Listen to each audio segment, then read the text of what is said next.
Toss aside the touchy-feely notions of love in business and recognize the real power it holds. Welcome to the Love is Just Damn Good Business podcast with host Steve Farber. Drawing on his work with a wide variety of companies from the Fortune 100 to smaller family-owned businesses, Farber shares inspiring interviews with business leaders and proven strategies for how you can create experiences that your customers will love by developing a culture that your employees, teammates, and colleagues love working in. Discover why and how love, at the end of the day, is just damn good business for you too. Here's your host, Steve Farber. Hi, this is Steve Farber, and welcome to another episode of the Love is Just Damn Good Business podcast. I'd like to start by thanking our sponsor, the Extreme Leadership Institute. You're welcome. Yeah, that's right. That's my company. So come and check out what we do at extremeleadership.com. We're all about operationalizing love, energy, audacity, and proof in the way businesses do business to radical results. Today, my guest is my dear friend, Bryon Stephens. And I want to read you his bio because this guy has had a stellar career. I don't mean that as in past tense. He's still having a stellar career, but he's coming from a pretty significant track record in the world of branding in general and branding in the food industry in particular.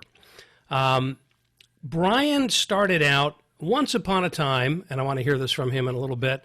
Once upon a time, he started out as a dishwasher, which was the beginning of his career, but the stellar nature of his career kicked in when he worked for A&W Restaurants, where he led the development efforts that saw the start and evolution of co-branding, putting two great brands together under one roof. So if you've ever been to, you've seen like a Taco Bell and a Pizza Hut together under the same roof, that co-branding was Bryon's brainchild.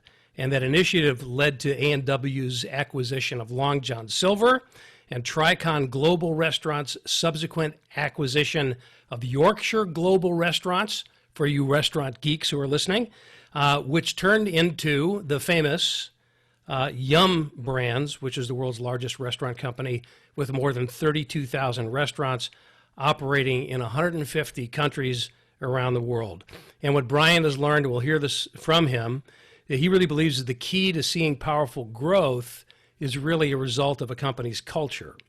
And by operating within a set of self-determined cultural beliefs, the company establishes tangible guidelines that each of its constituents can follow, no matter how large the business grows, which is really important. It's important in any business, but particularly in a franchise operation. With that wisdom behind him and a part of him, Bryon joined Marco's Pizza in 2004, originally as Vice President of Development, and then he grew into the Chief Operating Officer position, and his innovative approach in that role led to a system-wide expansion, and the company just achieved award-winning growth. And then he was finally named president of Marco's in 2014, and he focused on the strategic alignment of operations, marketing, supply chain, finance, information technology, and restaurant development to accomplish incredible sales and growth goals, keeping up and raising the standards of quality at the same time. And specifically by that, I mean Marco's grew from 139 units to nearly 800 units by the end of 2017, and unit profitability at the same time increased significantly, and system-wide sales increased to nearly $500 million annually. And when Bryon left Marco's, well, he had a little interesting jaunt into the world of, yes, that's right, extreme leadership. So Bryon was actually our CEO at the Extreme Leadership Institute for a period of time, getting us off the ground. And now he's working with new up-and-coming franchise brands in the food industry, bringing his expertise to bear on entrepreneurs all around the country in various parts of the world, I imagine. And with that storied background, welcome Bryon Stephens. Good to see you, man. Hey, thanks, Steve. It's great being here with you. And, I appreciate so much every time we get a chance to talk. So I'm looking forward to this today. So what does it feel hearing your eulogy while you're still alive? It was incredible. It was amazing. I've had some good runs of things, been so blessed in this career, as you know, and to know where it all started and where we're at today, just very thankful and very grateful every day. You know, one of the things that bio leaves out is your brush with stardom when you were featured on an episode of Undercover Boss. And that was during your tenure at Marcos, and that was right around the time, actually, that you and I met. I think that episode aired maybe a year before, or within the year before you and I met. And we met because you had actually been a longtime fan of The Radical Leap, my first book, and you invited me to come in and speak at Marcos. And that was the beginning of our history together.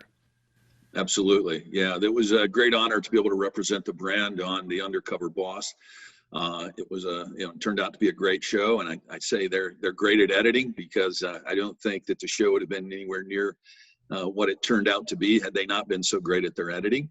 But it did showcase the brand very well. It was a real eye-opener for me too, because it gave us an opportunity as a brand to really do what I think LEAP principles are all about, is to really lead with love.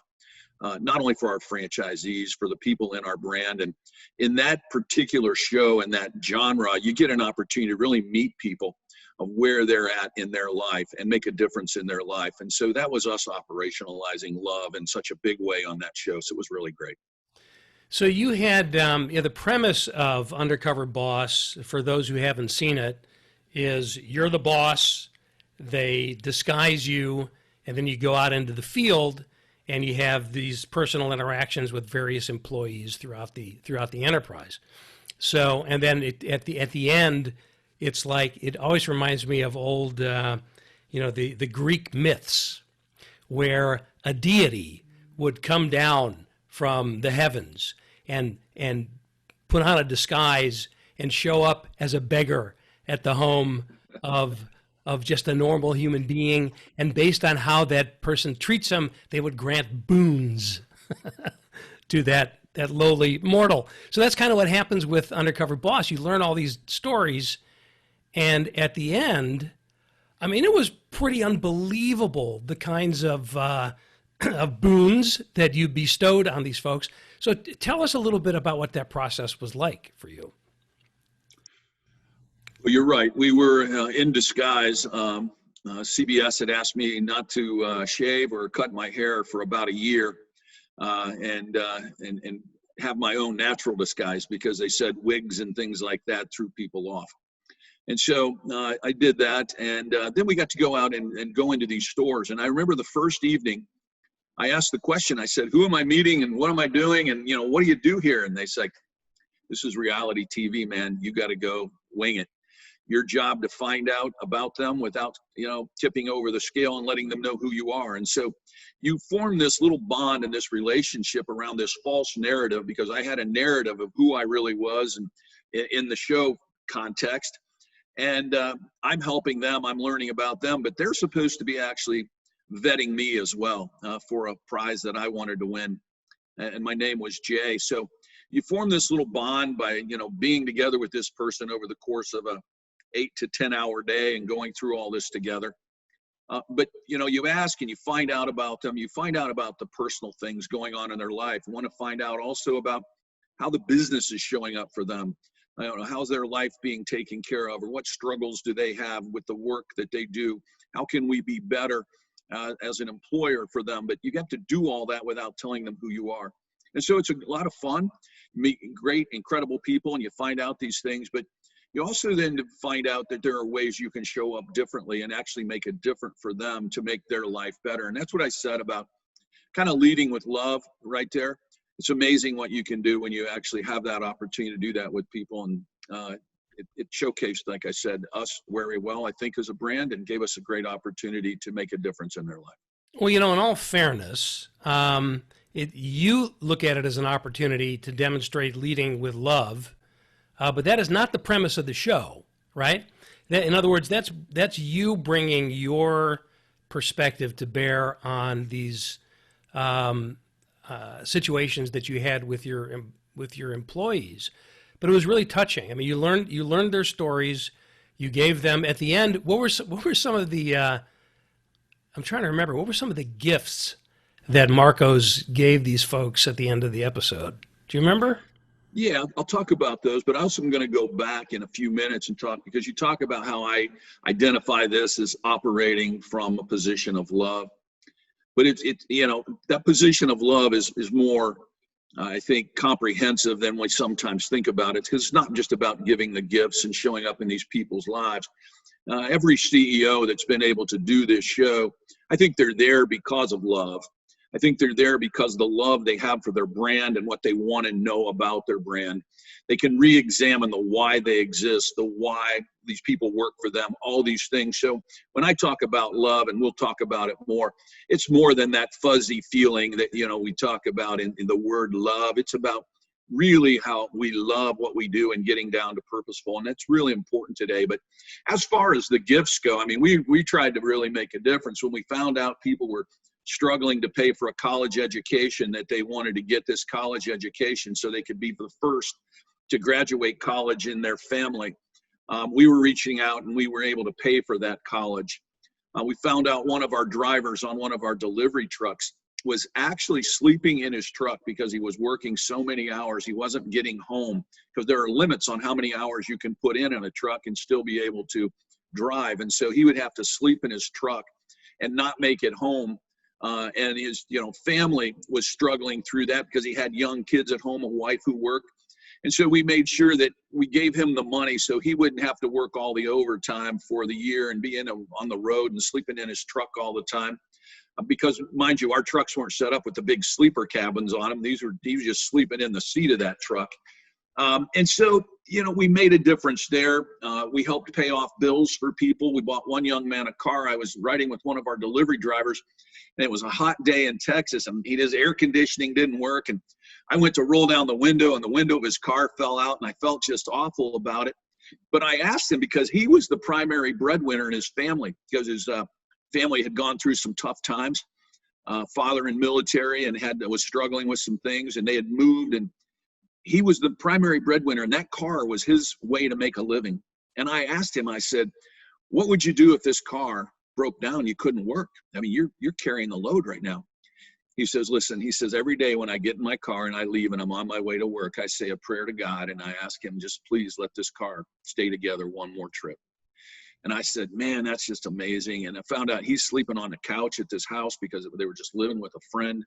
So in that particular situation, we showed up. We bought him a brand new car that we unveiled. I gave him the keys on that final episode and then followed him out in the parking lot to see that. We also showcased and gave the family a home for a year. We paid for their home to move into their own apartment. We outfitted the apartment for them so they could get on their feet. And then one young man, we actually gave him the opportunity to own his own Marco's Pizza store. And so we showed up big time in their lives, trying to make a difference for them so that their lives would go on and be better from that experience.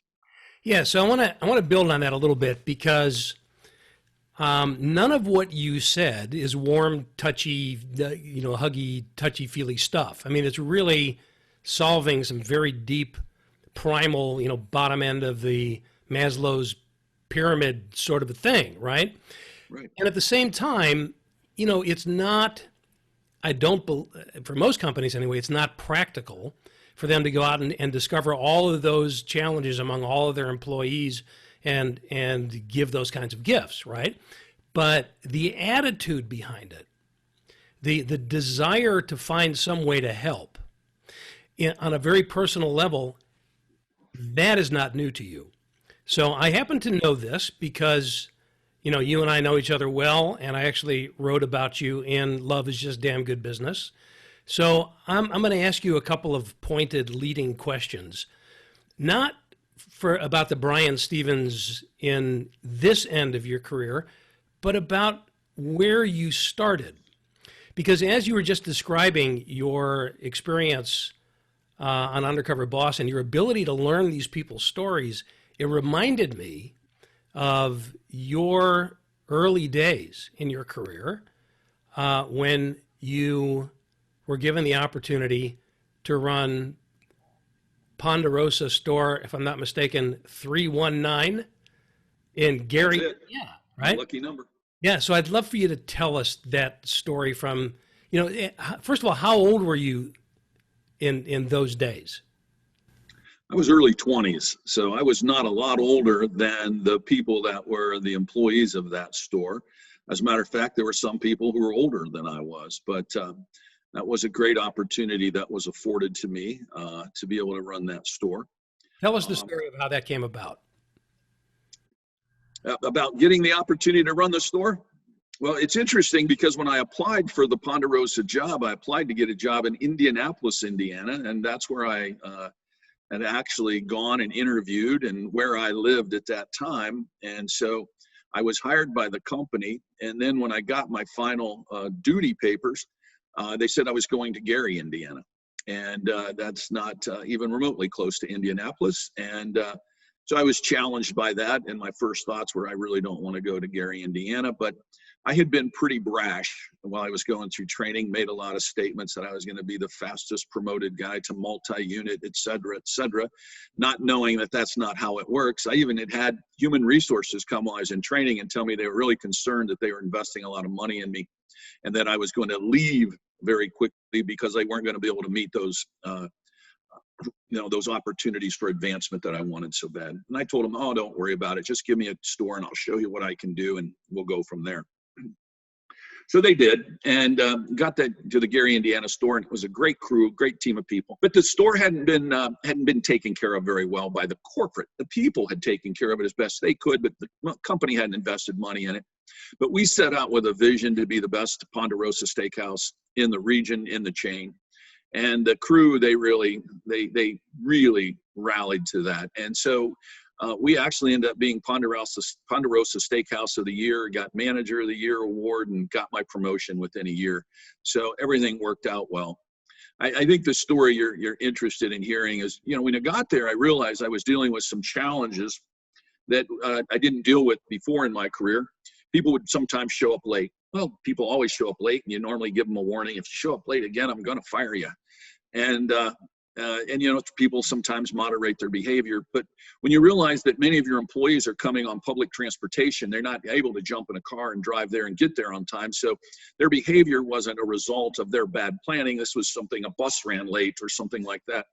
And so I had to make accommodations for that. And some of the accommodations I made was schedule people differently, but at times I would even go pick people up and bring them to work to ensure that they got there on time, because if that was important to me, it needed to be important enough that I would actually go do that. I had some employees that didn't have access to washers and dryers, and their uniforms would start looking bad after a couple of days, and I would challenge them, hey, listen, you're going to have to be wearing your uniform. It's going to have to be coming in crisp and clean. And then you find out they don't have access to the same facilities of washer and dryers. And so without making a big to-do about it, certain people, I made sure that they had an extra uniform, and I would take their uniforms home and I would wash them and dry them and take them back to them so they could be in fresh, clean uniforms. So those were just, I think they're just ways of solving the problem, being accountable for what we needed done. I didn't look at it at the time as anything special. It's just what we did to get the job done. Yeah, just what you did to get the job done. I wonder how common it is for a manager of any age, but certainly a 20-something manager, to come into a store, see that people's uniforms are dirty, and then understand why they were dirty, and then go and wash them themselves. Just needed to do it to get the job done. That was your perspective on what needed to be done to get the job done. Not everybody's going to come to the same conclusion, right? But there was, you got more personally involved with some of these folks too, though, didn't you? Well, yeah, as a matter of fact, I really wanted to make sure we were working on their career too, and making sure that they were going to be set up to do better things. So, shift leads and people that were closers. I had worked out situations where I would take some of the dirty duty and I would wash the floors at night, and I would do those things, and I'd let them go do management functions like do inventories and do some of those things. And I felt like it was a way for me to help train them, teach them. even had opportunities to let some of them come in. They needed help with homework, so I'd set up an opportunity for them to come in and help them with their homework and doing different things like that. And as I said, if I'd have been, 50 years old in there, maybe I wouldn't have done all that. But I was the same age as a lot of these people and had just come recently from my experience of getting into this job from being a dishwasher. I knew that there was a lot of potential in those young people. I could see it because I saw me in them, and I wanted to give them the opportunities that I had been given. And so it was really about just making a difference from that perspective. So what was the time frame from dishwasher to manager of Ponderosa Store 319 in Gary, Indiana? That took probably 4 years. 4 years. So it's still pretty fresh. Yes, absolutely. And when you were washing dishes, where was that? Where was that? I was at a Holiday Inn in Logansport, Indiana. Holiday Inn. Okay. So you're I was a dancing dishwasher. I had my music playing. I was enjoying life. The dancing dishwasher. What thoughts did you have for your career back then? Originally, Steve, I just took the job to be able to make ends meet because I'd worked in a factory environment. I was in a union job at a factory that everybody wanted to work at in my hometown, and it went on strike. And I'd already bought a house, a truck. I had everything going, and I just needed a job to keep my bills paid. And it was in the 80s, recession, early 80s, and there weren't a lot of other jobs, especially for a guy with no education and no skills. I needed to take a job anywhere I could, and so I picked up shifts bartending and washing dishes at the Holiday Inn. And I remember saying to my father before I went in, boy, I can't believe I'm going to go in and wash dishes here tonight. And my dad says, I taught you better than that. He says, there's no honor in what a man does for a living. He says, honor comes from how a man does it. And so he said, I suggest you go in there and be the best dishwasher you can be and see where that takes you. And so, I had that attitude. This is a job that's going to help me keep my bills paid. I work with good people. These people were good enough to hire me. So I might as well be the best dishwasher and let it be that. So was that really your sole motivation, was I just want to be the best dishwasher? Or did you ever think ahead to where that might lead you? No, I never thought ahead where it's going to get me. I thought I would be there for a small period of time. We'd settle the strike and I'd go back and reclaim my job at the factory that I worked at. I don't say I ever saw anything else of it. And I don't say I wanted to be the best dishwasher every single day. I've always said I really work on two factors more than anything else. One is I'm neurotically insecure and I'm hyper competitive. So A, I didn't want to be fired, and B, I didn't want anybody else to be a better dishwasher than me. So I was operating from those two principles, and that's what led to where it led. Yeah. Self-love. Self-love is exactly right. In a warped, twisted sort of a way. Yeah. So what happened? Did somebody just recognize your potential and give you an opportunity up? You didn't engineer it yourself.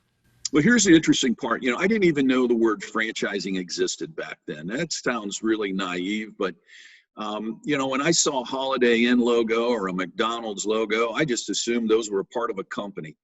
And when I went to work there at that facility, I found out that an individual, a family, actually owned that Holiday Inn. They actually owned 4 or 5 of them at that time. And that was the first time I realized that you could be an individual and you could own a big business like a Holiday Inn and a McDonald's and those types of things. And so I became friends with the family from the relationship I built there, and I was working hard to try to make a difference for them. And so that family, Ted Ritzak and the family, they reached out and gave me the opportunity to get into management with them because they saw potential in me that maybe I hadn't even seen in myself. And so that was great to be recognized like that. And from that moment on, Steve, that's what's made a difference in my life. I've been in love with the restaurant business. I've been in love with franchising. And that's why I've done what I've done all my life, because I see the difference that franchise businesses make for families, but what they can do and how they can make a difference for other people as well. And you parlayed that passion into, eventually your tenure at Yum Brands, right? And that whole kind of co-branding idea that now is just kind of normal. I mean, walk down the street or drive down the street and we see all these co-branded fast food places. What was the inspiration behind that? Well, I'd love to tell you it was inspiration, but it's one of those things where you just happen to be at the right place at the right time. So the gas and convenience store industry started putting branded fast food into their facilities. And we were fortunate enough to have A&W be one of those brands that the new Star Mart businesses took on.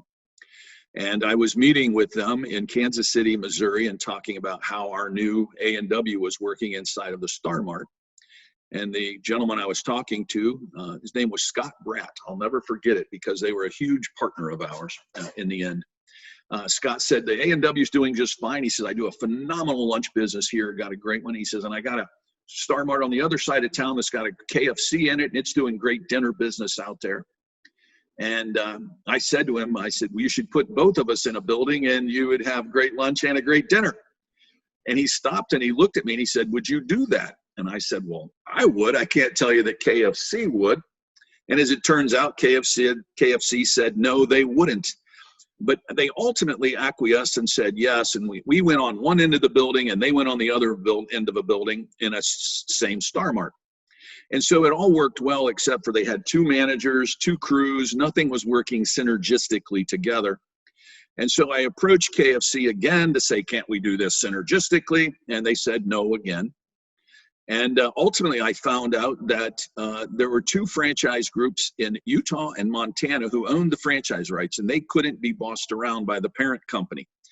And I approached them and talked to them about synergistically putting A&W together with a KFC restaurant, not in a gas and convenience store.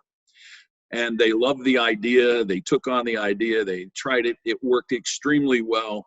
We ultimately, got the attention of KFC corporate and Tricon, and they acquiesced and let their franchisees begin to put that together. And we did hundreds of those locations. It would really transformed the KFC business by bringing in that lunch day part, that burger concept, and the root beer, the great root beer floats.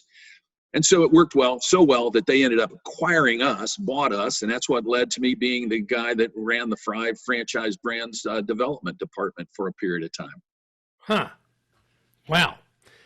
Yeah. So again, you're a modest guy, being in the right place at the right time, but there's something that says, there's something about the way your mind works that says, well, why don't we just put these two together? Why don't you put them in the same place? That seems like an obvious question in retrospect, but it's not an obvious question if it's never been done before, right? So it's a bit of an audacious sort of a mindset. So I'm assuming you've had some pretty significant mentors along the way in your career. Anybody that come to mind for you that we should know about? Gosh, I've had many. I've been so blessed to have so many. I talked about the Ritzak family. From a franchising perspective, they were early mentors to me. At the A&W opportunity, where my career really took off, I'll say the number one mentor in business, other than my parents, because I'd have to say my parents were my greatest mentors and grandparents and folks in my life. But in a business setting, Sid Feltenstein came and he acquired A&W while I was already there. And we did all this under his watch. And he was a phenomenal mentor in the franchising business because that was the first time at A&W where I actually was in the franchise development side. I'd gone out of operations and got into franchise development. And he was all about just making sure you did the right thing for your franchise partners. And that's what he said. If every decision you make is to make them more successful, you'll be richly rewarded in this industry. And so that became a mindset and a way of thinking. Is this decision going to be better for our franchisees? And that's what led to co-branding. It was better for the franchisees. And so having that mindset has really then allowed me to form great relationships with franchisees through the years and been able to help them build their business enterprise. And it's just been a wonderful match. So I'm thinking of a story that you told me once upon a time, and it might have been Sid, it might have been another mentor, where you were given the opportunity to take over a new position and pick your team, and there was somebody that you wanted to fire. This is like what was that? What was that old game show? This is your life, Bryon Stephens. This is your life. Remember that. So what does that sound familiar to you? Oh, it does. Absolutely. I know exactly what it was. And it was Sid.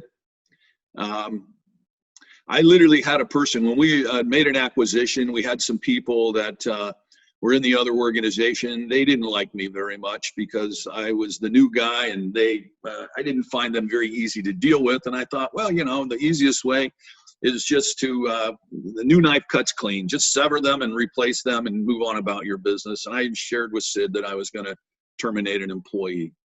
And Sid was like, okay, it's your department. I don't tell you what to do. You got to run it the way you see fit. And he says, before you fire them, he's like, like to ask you a question. I said, what's that? He says, what's their dog's name?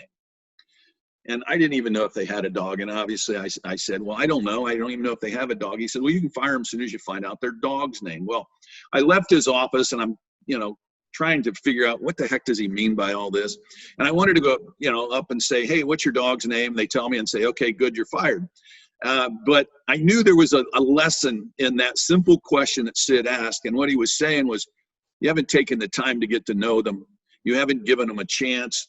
You haven't reached out. You haven't done anything necessary to be able to be qualified to be the leader that they need for them. And so instead of asking them what their name was, I went up and started to form a relationship, and went to lunch and started to get to know them, and talked about how much I needed them to really be the best they could be for the organization, and how I needed to be able to count on them, and this organization needed them, etc. And we forged a relationship that lasted for many years. And it was phenomenal. It was really one where we did special things at that company. And that person who I would think and I was going to fire was a very, very important and integral part of what we accomplished there at Yorkshire Global Restaurants. What was the dog's name? I don't remember. I don't know if they even had a dog. I don't think they did. That's the conclusion that I draw from this whole thing. I think they did, actually. But so here's what I'm seeing emerge here. So you started out by telling us about your experience at Undercover Boss, where you went in and you learned who these people are as human beings and what their challenges are. And then we rewound the tape and went all the way back to Gary, Indiana, when you were a first-time manager. And what did you do there? You discovered what their needs were, what their challenges were, and you helped them deal with those. And now you just told us about that opportunity that Sid kind of reminded you of, to go in and sit down and learn who this person is personally. Whether or not they had a dog is beside the point, right? So there's a very clear theme emerging through all of this. Now, in retrospect, we look at it and we say, well, that really is what love looks like, right? I mean, when you love somebody, you care about who they are, and you try to understand what their challenges are so you can help in some way. Now, I'm guessing you didn't attach that label to it back then, or did you? Were you cognizant that that's what that was, or was it just something more kind of instinctual for you? It was clearly instinctual back then. I did not contextualize it into love until my sister-in-law, who knew that I loved to read, had read your book. And she said, you have to read this book. This is you. And I was like, well, why would I read it if it's already me? And she laughed and she said, no, really, this is a phenomenal book. And I read the book, and I saw the first principle, love. I realized then that was what I was actually doing and what I had seen done by the best leaders that I had worked with through the years. So the book you're referring to is The Radical Leap. The Radical Leap. She said, you have to read this book. So love, energy, audacity, and proof. Now here's, first of all, thank you for saying that. It's incredibly gratifying to hear. And it reinforces for me that people who respond to this whole idea of love for the most part, it's really just a confirmation of what they already are, what they're already doing, or what they already believe. They just didn't, as you say, contextualize it that way, or in some cases, they've had the impulse but have never acted on it. They thought that that's what they should do, but everything around them told them something to the contrary, so they just kind of kept it inside. So I've heard that a lot over the years, that it was like they were given permission to act on impulses that they already had. So my question for you is, once you made that connection between what you were already doing and that kind of broader, more aspirational context of love, did it change, other than being able to put a label on it, did it change anything for you in your approach? It did many ways. And it did from this sense. I was able to go in and be more diagnostic now. When I saw something happening in an organization that was out of sync, they weren't getting the results they wanted to get, et cetera, I would go back in and use the lead platform to understand where it was breaking down. Did they have a lack of audacious thinking? Were they lacking energy? And you could always pull that back and understand that at the core there was a lack of love somewhere. And you would be able to then talk about where that came from, having people rediscover the why that they're there, the why they do what they do, the why the employees actually work for this company. And when you go and start to do that, you start to reconsider your purpose. And that brings you back to that love, that original love factor. I'll never forget, Steve Jobs said, you better love what you do. You're going to be spending your life doing it. And that's about how that is. And you think of all the successful people, they loved what they did. And so when you're seeing an organization not work well, you can go back and understand where it's breaking down. But it always starts with the fact that there's probably a lack of love somewhere along the way. We know that engagement scores haven't gone up in the last decade with all the leadership and management training. We know that because it's tested around organizations. I think 78% of people say they are either passively or actively disengaged, not engaged. That means we only have 30% of the workforce fully engaged. Right. And that's because there's a lack of love, a lack of commitment to the business. And so you've got to go back in and re-energize people through that love and connect them to what's important to them as well in that organization. So it sounds like putting the framework around something that you already knew and hear and already practiced allowed you to be more conscious and intentional, not only in practicing it yourself, but in helping other people to do the same. No doubt about it. And I'll tell you, there's never been a more important time than right now. This COVID, what's our world gotten us to right now? COVID, the political environment, the world seems like it's just melting down. And I will say this, the brands that I've been working with during COVID, I've seen so many great examples of love, energy, audacity, and proof playing out.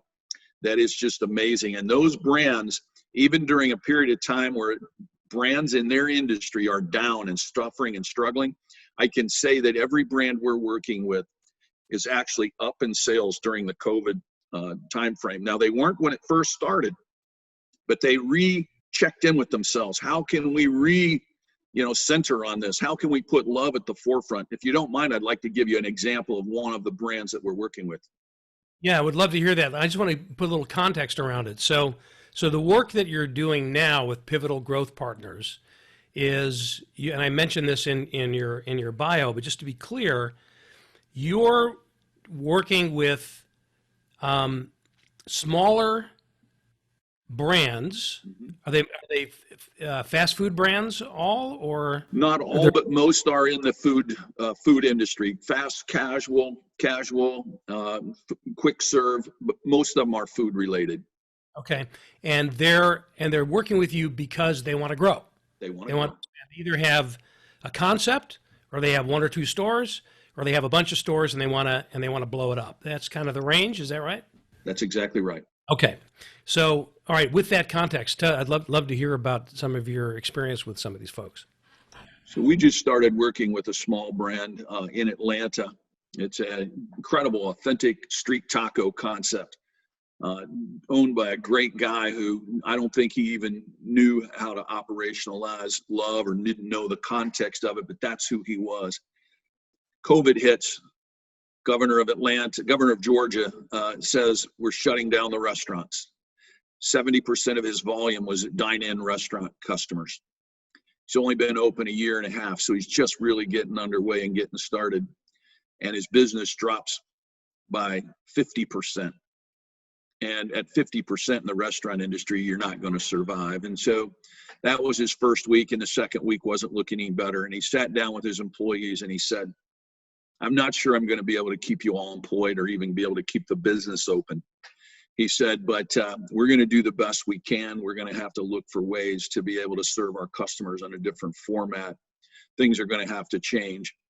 And he said, I'm going to try to keep you employed, but I can't promise it. But I'll tell you this, if I can't keep you guys employed, you won't have to worry about feeding your families. We got coolers full of food. We'll make sure that all of you can come here and get the food and the things you need to keep your families fed while the country is grappling with this COVID deal. That was his showing love to his employees. The employees' next comment back to him, we'll work for free. You don't have to pay us. You can pay us when business comes back. Now, fortunately, he didn't have to not pay his employees and then make up that pay. They all sat down and decided after that display of love, they were bound with energy to work together and come up with audacious things. They reinvigorated and revamped their entire menu, their business, their packaging. They got these new sealable bags that they could put all their carryout orders in and seal them so that if the seal was broken, people would know that these had been exposed. But with that seal intact and the third-party delivery services being able to deliver that food and having curbside pickup, they not only recovered their sales, Steve, they actually are up over last year. And they're actually hiring additional people because their sales are doing so well.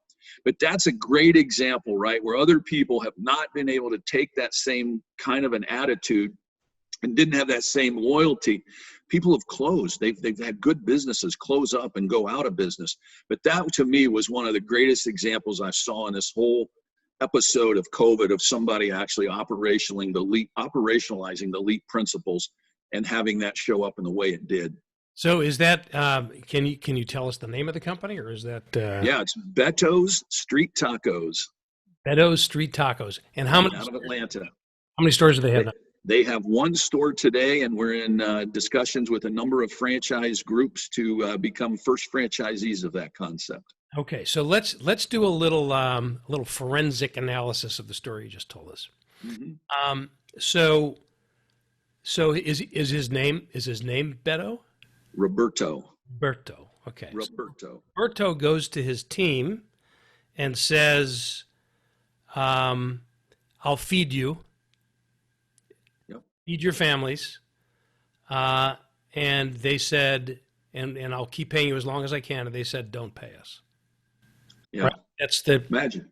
All right. So I'm guessing, it's an educated guess, that there was a, let's call it a pre-existing condition before that conversation, right?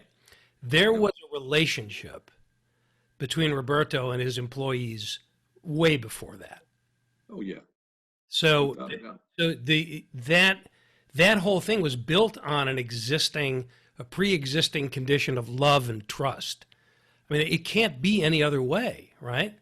So what do you know? Have you heard anything from him, how he established that relationship to begin with? And was it just a simple mutual care?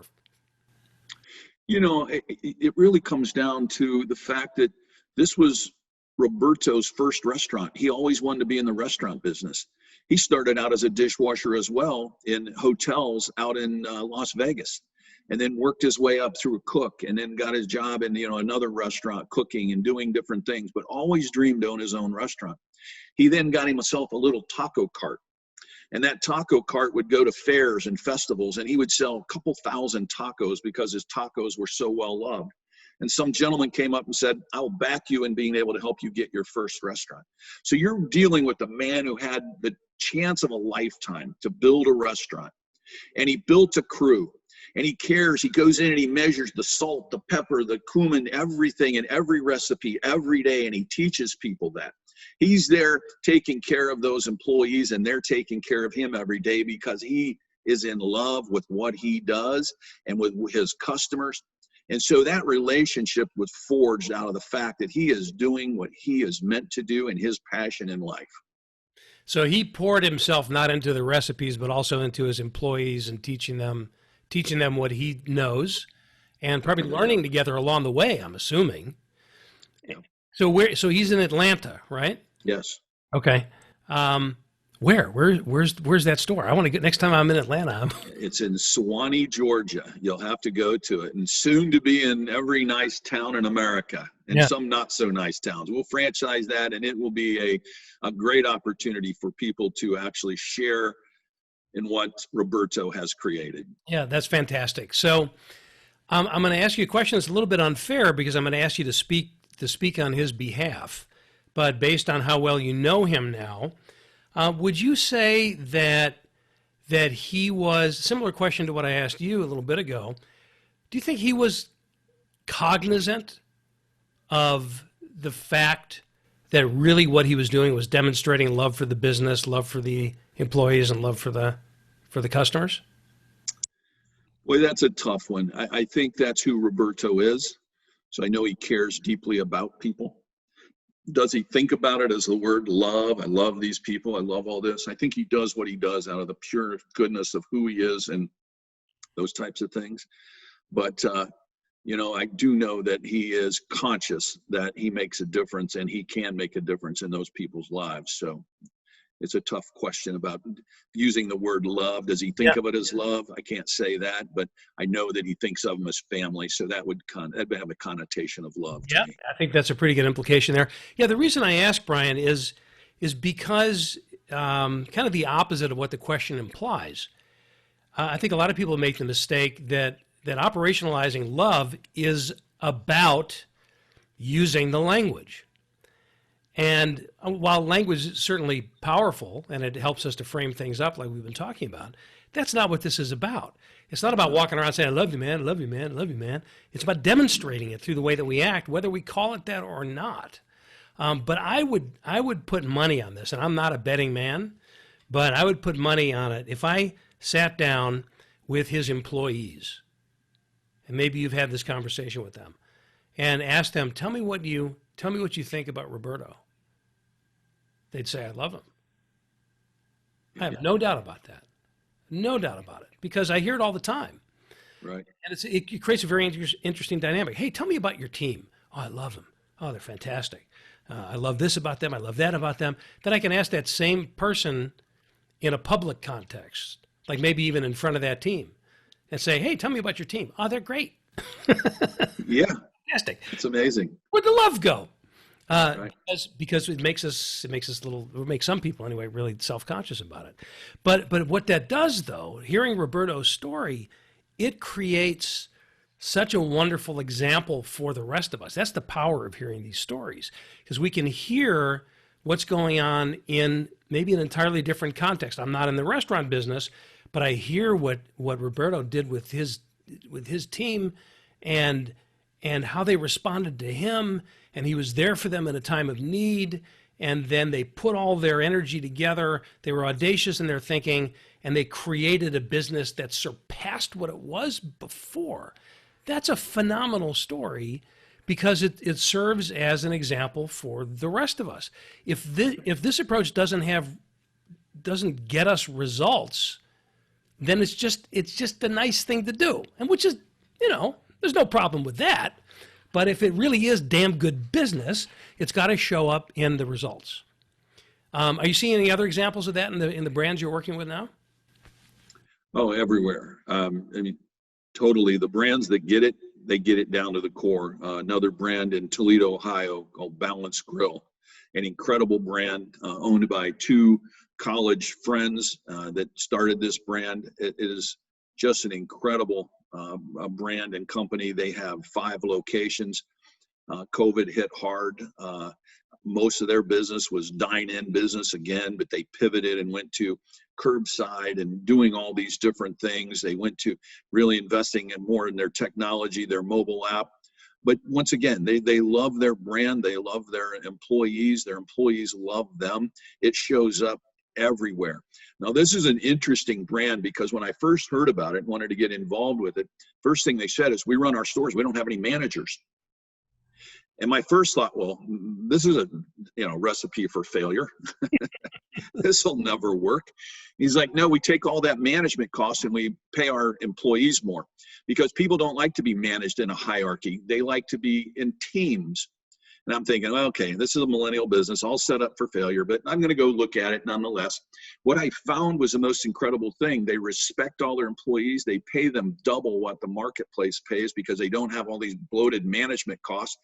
People are accountable for what they do. Everything works so well. And this company is just like no other company. And they're up in sales during COVID as well. They are actually some of the leaders in some of the, I'll call it, restaurant processes. And they got a shout out by the governor of Ohio one day when he was talking about, how restaurants should actually act and what they should do to be safe. He talked about, and he said something like, just go online to Balance Grill website and you'll find what a restaurant should be doing. Just incredible little stories like that, because these guys are passionate, once again, about what they do. Very cool. So the objective behind these companies is they want to grow. Mm-hmm. And I'm assuming they would love to grow huge. Franchise in every corner. McDonald's. Yeah, right. So what do they need? And this is good advice for all of us, certainly, but what do they need to consider in keeping their culture, vibrant, love-oriented, and keeping Leap alive as they grow? Because, a lot of organizations, and it's a very common story and often a tragic one, that the culture that got them their initial success gets lost as they go to those next phases of growth. That's a great question, because what we have found is you have to be extremely intentional about making sure your culture stays intact. As you grow a franchise system, you're bringing a lot of different individuals into that system to become franchisees. They all come with their own set of cultural norms, their own experiences, their own belief structure. So it's critical that we actually coalesce around a unifying, this is our brand culture. So we typically would go in and establish a series of cultural beliefs that are beliefs necessary and needed to drive the business for that particular brand forward. It's how we think, it's how we talk, it's how we act, how purposeful we are in everything we do, how we make decisions, how we, talk to one another when we have conflict. All these things are built into the culture of an organization. And once again, the Leap platform gives us a great platform to do a lot of that from. And so being purposeful and ensuring that everybody lives that then allows people to not come in and create chaos. Because you imagine, 50 people coming in and everybody wanting to do it their way and their own cultural norms. That is the pure definition of chaos. And so we're very intentional about establishing the proper protocols around a cultural norm. So in a franchise, one of the things that makes a franchise is the replication of the product, the system, the structure, and all that. What I'm hearing you say is it also needs to replicate those cultural beliefs. Without a doubt. And it's easy to overlook. If I think I've got all the kind of the bells and whistles and the transactional stuff covered, then everything will take care of itself. But that's not the case, is it? It is not. It's the intangibles. I mean, the processes and procedures and systems, they help mechanically make sure that the burger or the taco or something like that is served the same way. But to give you an example, Chick-fil-A is known for being the greatest brand in quick serve restaurant for service. And I always ask people, who is the best service-oriented quick serve restaurant? And I could be one of those magicians that holds a sign. I say, I'll tell you what you're going to say to me. And I ask this question, I turn around to Chick-fil-A every time. And we always ask this question. You say thank you at Chick-fil-A to them. They always say, my pleasure. That's a culture element. That's not a process. It's coached, it's managed, it's part of culture. How they smile, how they wait on people, all those things are culturally a part of who they are. And so that becomes critically important as the processes and the procedures and the recipes. Right. Yeah, very cool. So as you kind of look back over lessons learned so far in your career, and you think about somebody who's listening to our conversation today, your message for franchise people is very specific. What about somebody who's working in a corporation, right? They're not the positional leader. They're not at the top of the company. They don't have the crown and the scepter to wave around. What advice can you give us in terms of being the best leader that we could possibly be, regardless of where we sit on the org chart or the environment that we're in? I think you said it. Being the best you can be is always critical, because that is being a leader. Whether you're have a org chart of 1/1, you're the only person. Being the best you can be will set a tone. It'll get you recognized. It'll set a tone for others in the organization. You can make a difference in an organization by being the best at answering the phones at the front desk, because your behaviors and what you do will get you recognized. People will then begin to want to emulate that. If the organization is geared properly, leadership shows up everywhere, anywhere, all the time. Last year I was at Marcos. As a matter of fact, the woman who won the MVP award for the entire company was the receptionist. Now, one could say, well, it was a token award. You just gave it to somebody. But you know what our franchisees said? They said one of the things that they loved is when they called in, they always had this pleasant voice on the end answering the phones, and the efficiency of getting people to where they needed to get to so they could get their problems handled appropriately.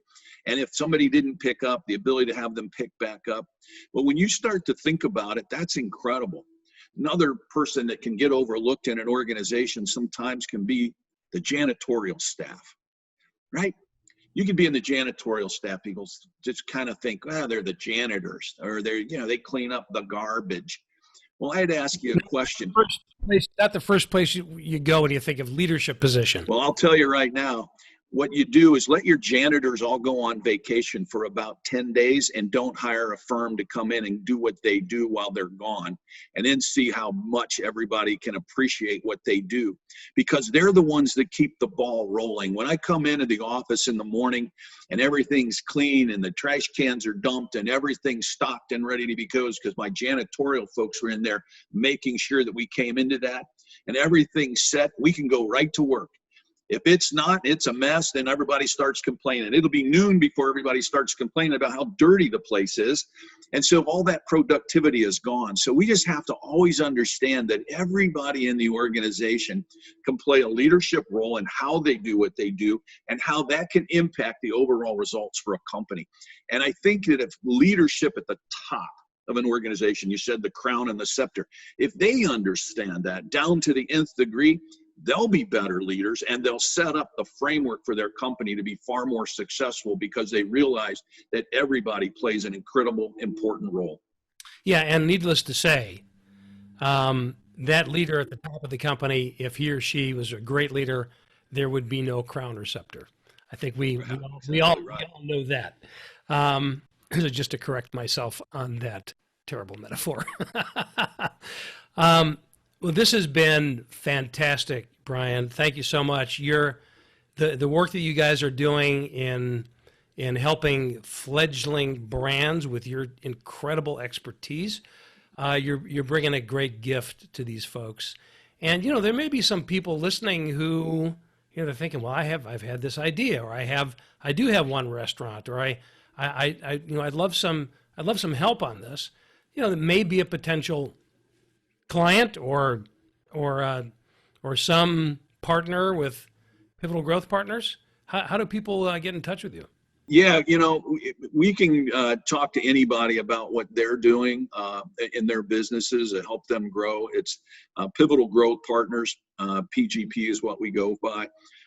We're out there working to help brands be able to scale what they've created and be able to create value for them, their shareholders, their families, whatever the case may be. But, I'm going to give you an opportunity to plug your stuff as well, because I'll tell you that and I've said it here today, businesses today are struggling and suffering, a lot of them that don't know how to operationalize LEAP. And I know you've pivoted your business. I've seen some stuff online. You're doing some virtual things. And if anybody's a business leader today and their business is not what it should be and they're struggling, they need to get involved in some of those virtual learning experiences so that they can understand how they can make a huge difference in their company by taking these principles and putting it to work. Because I'll tell you, last plug, love is just damn good business. Thank you, Bryon. And that was completely unprovoked. Yes, it was. Lovely. I really do appreciate that. So thank you for tuning in to Love is Just Damn Good Business. I hope you join us next time. And between now and then, please do whatever you can to do what you love in the service of people who love what you do. Thanks so much, Bryon. Thank you for listening to another episode of Love is Just Damn Good Business with Steve Farber. Join us again next time, because when customer and employee satisfaction just isn't enough anymore, we are here to back you up with specific ideas to operationalize love to make an enormous difference in your business, personal life, and the world around you. Visit our website at stevefarber.com to leave a review. And don't forget to share the love with your colleagues and friends, because after all, it's just damn good business.